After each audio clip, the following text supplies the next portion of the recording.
Something happened yesterday during Team USA's third day of practicing gearing up for the 2024 Paris Olympics that we have to talk about. Each time Team USA plays in an international tournament like the Olympics or the FIBA World Cup, Team USA will choose a USA select team to practice with them for the first couple days of practice in Las Vegas. And so for this year's Team USA select team, they selected Jalen Suggs, Jalen Duren, Keegan Murray, Jaime Jaquez, Brandon Miller, Jabari Smith, Amen Thompson, Peyton Pritchard, Trace Jackson Davis, Brandon Podemski, Trey Murphy, and lastly, 17-year-old incoming Duke recruit Cooper Flagg. Cooper is the #1 recruit in the nation for the 2024 class, and like I said, he's only 17, does not turn 18 until December. He actually reclassified last August into this class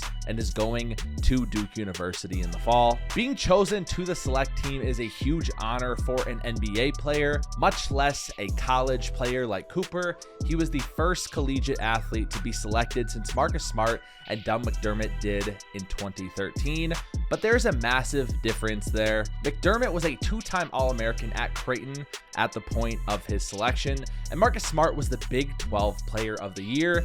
Meanwhile, Cooper has not even enrolled at Duke yet. On the final day, day 3 of practicing with Team USA, the select team would get to scrimmage them, and according to Mark Spears, one NBA coach said 17-year-old Cooper Flagg was the best player on the select team. It's estimated that he had around 14 to 17 points in the scrimmage, as the select team barely lost to this juggernaut Team USA 74-73.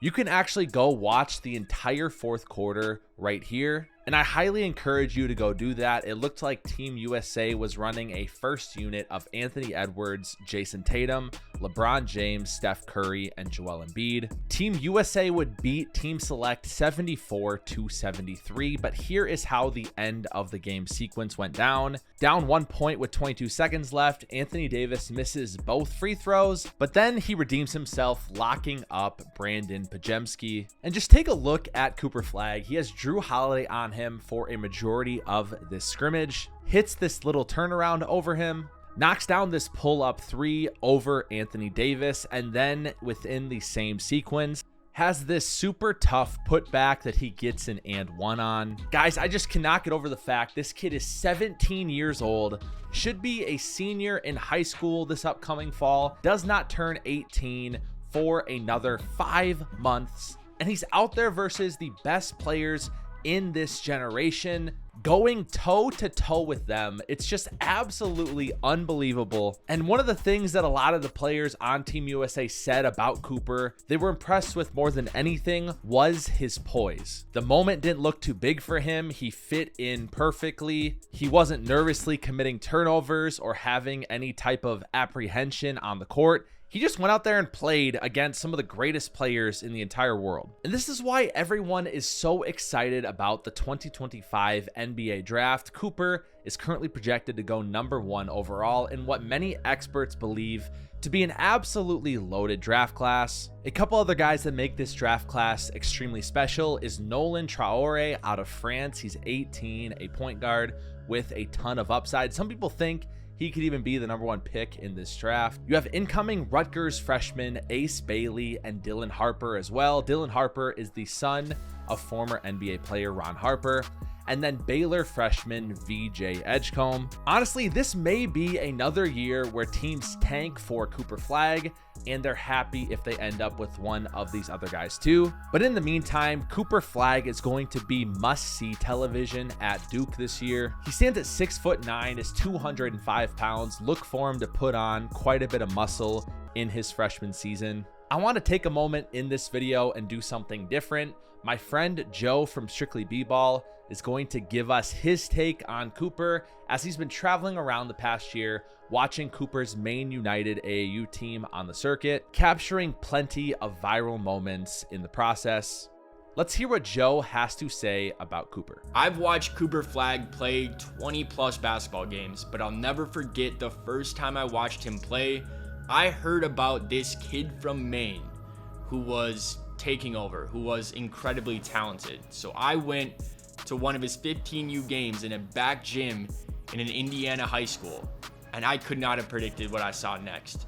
First 5 minutes of the game, this dude was hitting threes, mid-range shots, finishing for and ones. I think he scored like the first 16 points, but the offense was not even nearly as impressive as his defense. He was blocking shot after shot, guarding guys on the perimeter.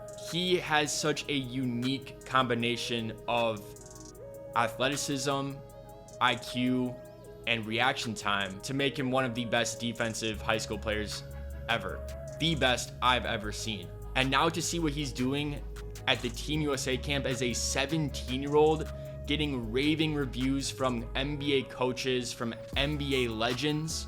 This kid is truly one of the best prospects we have seen entering college in the last decade. Langston Galloway, who's a former NBA player and a practice player for the national team, had this to say about Cooper. "I'm not even impressed about the scoring and all that. I'm more impressed about his poise. He's not out there trying to force it like it's my turn. Let me try to get a shot up. He's just trying to make plays. You can see he understands the game. Get in the paint. Everybody collapses, making the right reads. So that's the most impressive part of it, for a 17-year-old to be able to understand the game." Cooper was born and raised in Newport, Maine, playing for Nokomis High School as a freshman, leading them to the state championship before then transferring to Monteverde in Florida, where he would help lead them to a perfect 33-0 record and a national championship this past season. Something I thought was super interesting is that a Maine native has not been drafted in 40 years, not since the New Jersey Nets selected Jeff Turner in 1984. That will absolutely change next summer, but in the meantime,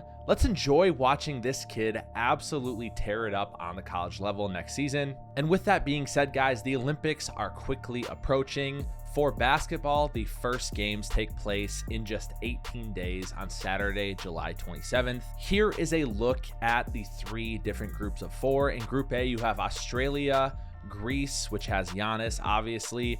Team Canada, a team that I think is a dark horse to win gold.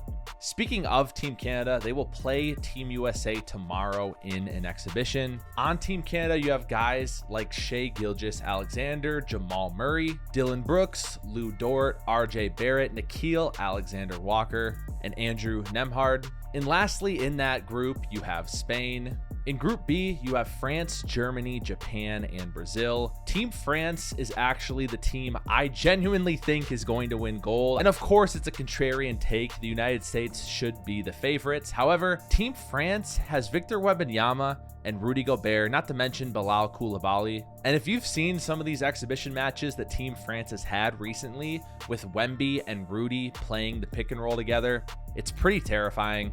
Of course, Germany is the team that won gold in the FIBA World Cup last year and knocked the United States out of the gold medal match. And then lastly, the United States group in Group C, which has Puerto Rico and Jose Alvarado, South Sudan, Nikola Jokic, and Serbia. Be on the lookout for a video soon breaking down Team France, how terrifying they truly are. Also a video on Team Canada versus Team USA's exhibition match tomorrow. First impressions from the NBA Summer League in Las Vegas this weekend.